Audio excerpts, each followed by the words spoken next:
सुप्रभात बच्चों। आप सभी को मकर संक्रांति की, पोंगल की, लोहड़ी की बहुत बहुत बधाइयाँ हो। आप सभी को पता है कि मकर संक्रांति क्या होती है? नहीं पता? कोई बात नहीं। आपको पहले शरद पूनम भी नहीं पता थी, फिर पता चल गई ना। आज हम मकर संक्रांति के बारे में सुनेंगे कि मकर संक्रांति क्या होती है। ये भी एक खगोलीय घटना है। खगोलीय समझते हो?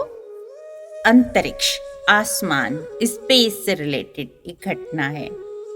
तो इसमें क्या होता है, सूर्य नारायण सन, सूर्य नारायण जो हैं वो अपनी दिशा बदलते हैं।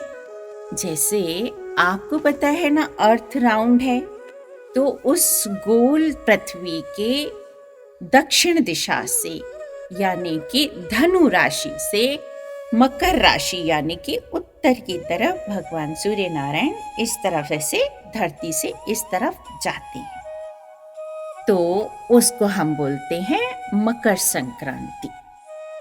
और आप सोच रहे हो ये क्या बता रहे हो, दक्षिणायन से उत्तरायण की तरफ, है ना?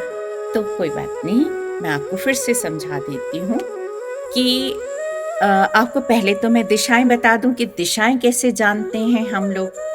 आपको पता नहीं है ना किस तरह से दिशाएं हम नोट करें। तो देखो, जैसे सुबह के 12 बजे से पहले आप सूर्य जिस तरफ उदय हो रहे हैं उस तरफ आप खड़े हो जाओ मुंह करके। तो ये हो गया पूरब, पूरब यानी ईस्ट। और सूर्य कैसे पीछे की तरफ जाते हैं, यानी कि ईस्ट से वेस्ट की तरफ जाते हैं, यानी कि पूरब से पश्चिम की तरफ।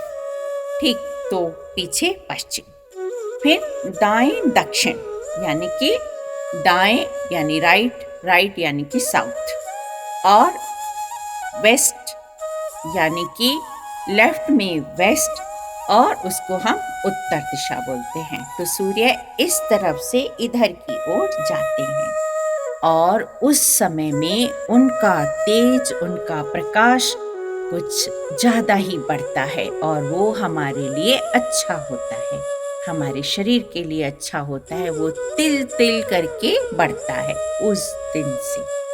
तो उसके लिए हम तिल और गुड़ की मिठाइयाँ खाते हैं उस दिन, है ना? हमारे ऋषि मुनि जो थे ना, तो वो हमारे हर त्योहार को, हर घटना को इस तरह से साइंटिफिक रीजन होता था, लेकिन क्योंकि सब लोग नहीं मानेंगे इसलिए उस चीज को उन्होंने त्योहारों के रूप में बदल दिया। इस तरह से उत्तरायण, मकर संक्रांति इसी को ही बोला जाता है।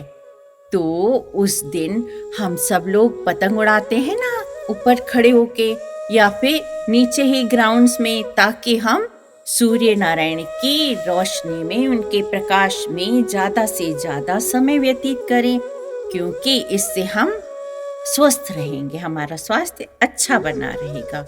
लेकिन ये बड़ी परेशानी की बात हो गई है कि अभी क्या करते हैं लोग बाग, पतंग उड़ाना तो मौज मस्ती का काम है, मस्ती करना, खुश रहना, दोस्तों के साथ बैठना, लेकिन इसको भी उन्होंने हार जीत वाला काम बना दिया है।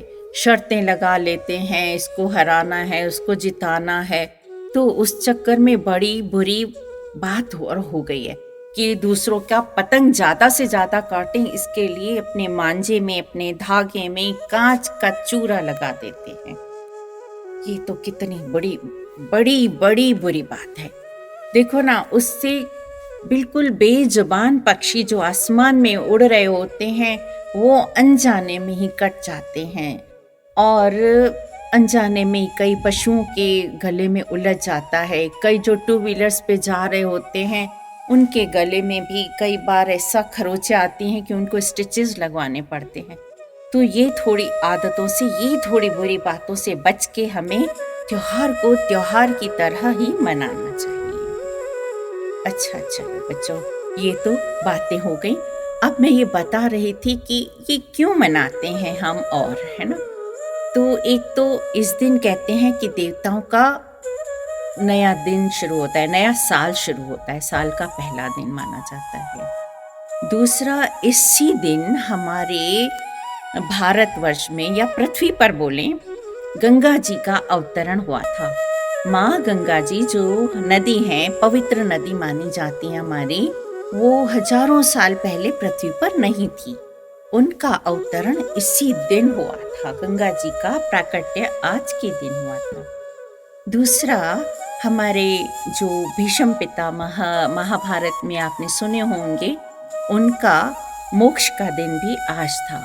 अर्जुन ने महाभारत के युद्ध में उनको इतने तीर लगाए थे कि उनका पूरा शरीर छलनी हो गया था, लेकिन वो मृत्यु को प्राप्त नहीं हुए थे, क्योंकि उनके पिताजी ने उनको इच्छा मृत्यु का वरदान दिया था कि जब तक आप चाहोगे नहीं तब तक आपकी मृत्यु नहीं होगी।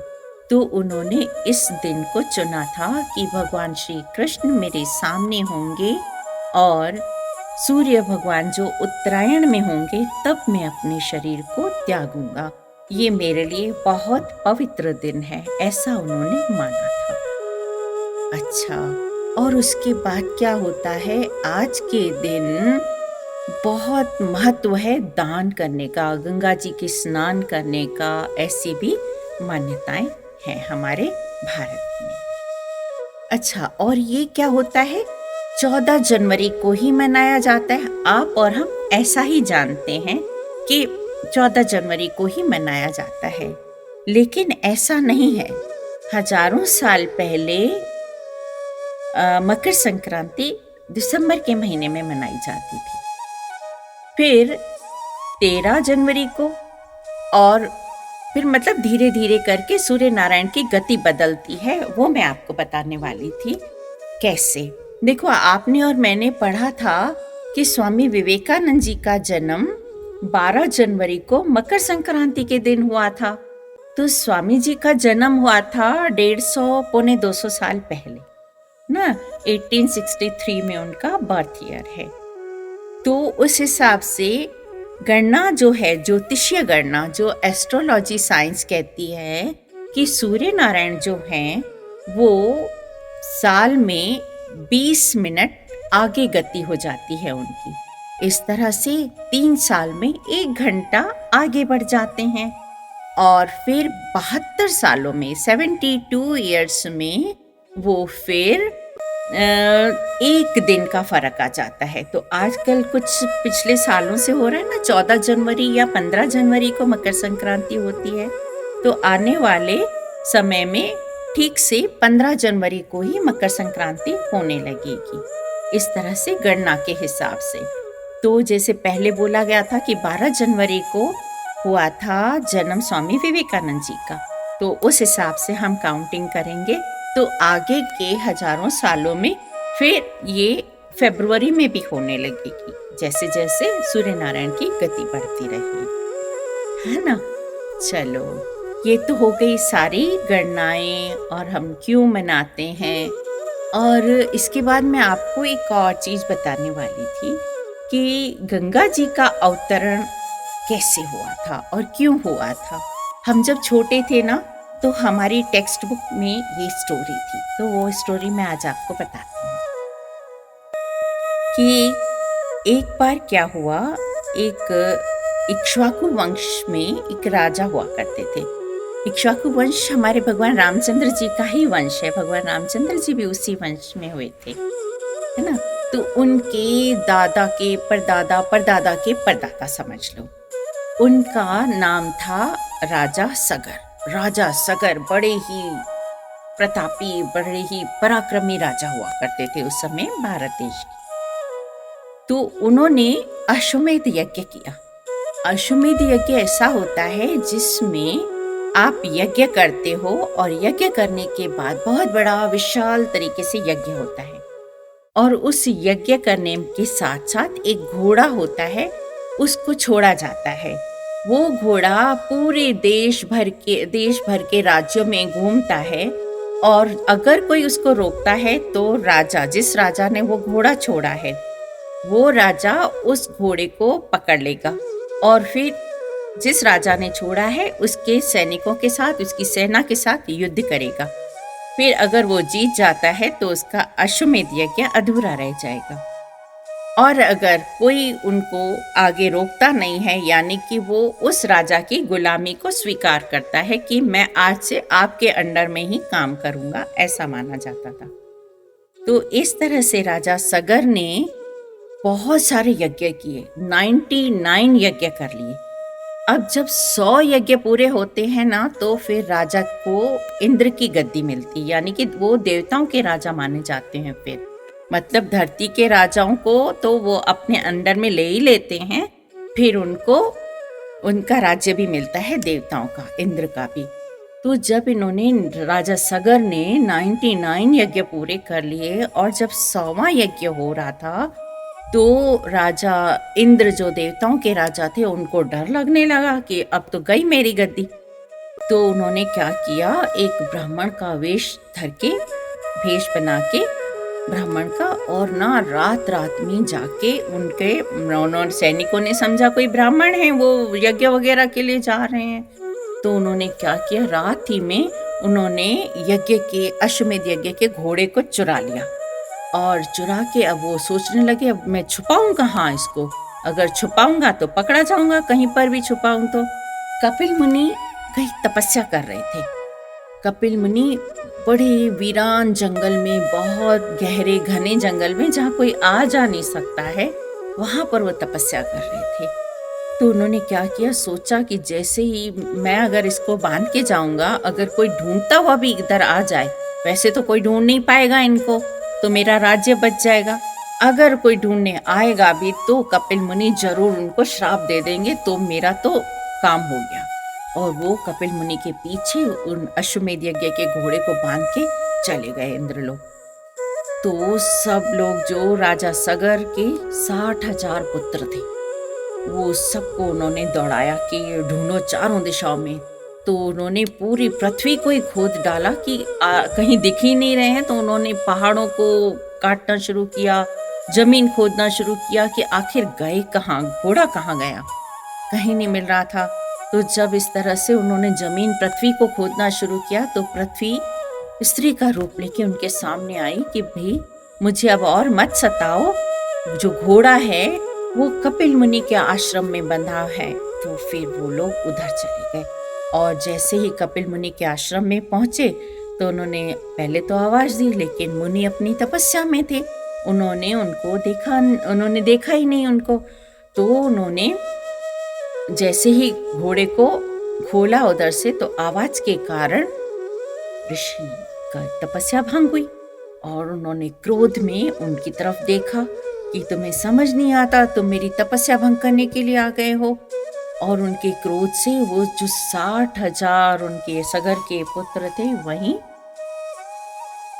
मतलब मृत्यु को प्राप्त हुए, वहीं जलकर भस्म हो गए। फिर राजा सगर के पौत्र थे, पौत्र उन बेटों के बेटे।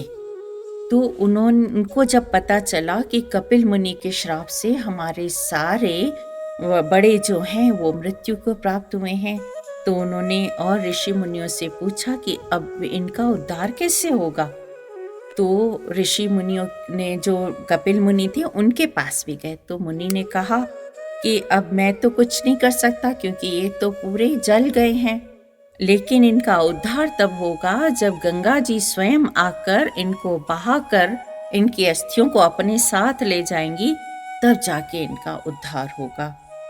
तो उनके पौत्र, जो राजा सगर के पौत्र थे, उनमें से एक ने बहुत तपस्या करी, लेकिन उनकी तपस्या सफल नहीं हुई और वो मृत्यु को प्राप्त हुए। फिर उनके पुत्र ने, फिर उनके पुत्र ने, और फिर उनके पुत्र ने, आखिर राजा दिलीप के पुत्र राजा भगीरथ ने जब तपस्या करी, बहुत तपस्या करी, अंत में गंगा जी प्रसन्न तो हुई, लेकिन उन्होंने कहा आके कि मेरा वेग इतना तेज होगा कि मेरे वेग को कोई नहीं संभाल सकता, पूरी पृथ्वी ही बह जाएगी मेरे वेग से, तो तुम उसका क्या करोगे, तुम सब बह जाओगे उसमें। तो फिर उन्होंने कहा, माँ आप ही बताओ मैं क्या करूं। तो भगीरथ को इन्होंने कहा, माँ गंगा ने, कि आप शिव जी को प्रसन्न करो, मेरे वेग को सिर्फ भगवान शिव जी ही संभाल सकते हैं। तो फिर उन्होंने भागीरथ ने भगवान शिव जी को प्रसन्न करने के लिए घोर तप किया। फिर जब भगवान प्रसन्न हुए भोलेनाथ, तो उन्होंने कहा कि ठीक है, आप गंगा जी को आह्वान करो, उनको लाओ और मैं अपनी जटाओं में उनको समेट लूँगा। और भगवान शिव जी ने पूरी अपनी जटाओं में गंगा जी को समेट लिया। जब वो बहुत प्रवाह से नीचे गिरी तो उन्होंने उनको समेट लिया। फिर गंगा जी ने कहा, आपने जिस उद्देश्य के लिए मेरा आह्वान किया है, मेरी तपस्या करी है, तो उसके लिए आप क्या करिए, एक रथ लेकर चलिए। मैं शिव जी की जटाओं से एक धारा के रूप में आपके पीछे पीछे चलूंगी। तो फिर भागीरथ ने एक रथ लिया और जिधर जिधर भागीरथ जाते जाए वहां वहां के किनारों को, देशों को पवित्र और शीतल करती हुई गंगा जी आखिर उस जगह पर कपिल जी के आश्रम तक पहुंची जहां राजा सगर के 60,000 पुत्र मृत हो गए थे और उनकी राख को फिर वो बहा के ले गए। इसलिए जो भी आज तक कहते हैं ना, मतलब भागीरथ कार्य, कोई भी अगर कोई बड़ा कार्य करता है ना तो उसको बोलते हैं भागीरथ कार्य है ये। तो क्योंकि गंगा जी को पृथ्वी पर लाना आसान काम नहीं था और ये काम कर दिखाया था भागीरथ जी ने। इसलिए ऐसा कहा जाता है कि कोई भी अगर बहुत बड़ा काम होता है ना तो कहते हैं इसे भागीरथ कार्य किया। ठीक है बच्चों, आज का क्लास यहीं खत्म। अगले संडे फिर मिलते हैं नई कहानियों के साथ, नई बातों के साथ। I love you, I like you, I respect you all. God bless you all बच्चों।